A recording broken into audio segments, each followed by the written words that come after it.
Si on veut voir éventuellement à quoi ressemble l'image, vous allez pouvoir faire ceci.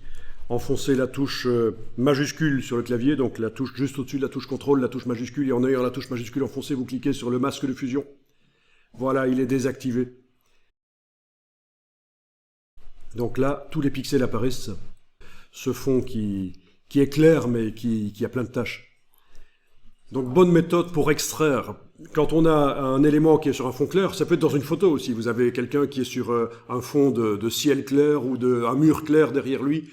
Plutôt que d'y aller au pinceau Photoshop pendant 10 minutes à essayer de sortir la personne pour pouvoir la mettre dans un nouveau décor, vous avez peut-être la possibilité d'utiliser la luminosité.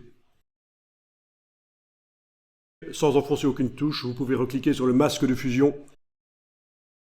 Enlevez les yeux en face des deux cales du dessus. On a un fond ici. Vous pouvez cliquer sur lui. Alors, le fond, il est vert.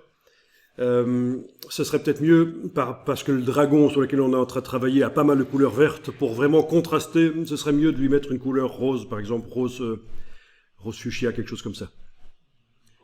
Donc, vous avez enlevé les yeux en face des deux calques du dessus, vous avez activé le travail sur le calque d'en dessous, vous allez chercher le réglage de teinte saturation, par exemple. Donc, vous pouvez faire commande U sur le clavier, CMD U.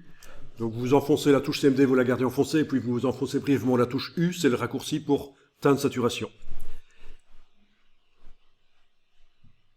J'ai enlevé les yeux. La bouche. Alors voilà, le curseur teinte, vous le bougez pour balancer la teinte sur la roue chromatique, et on va essayer d'avoir quelque chose qui est un peu rosâtre comme ça, voilà. Je pense que par rapport à l'image du dragon, ce sera mieux pour voir ce qu'on fait.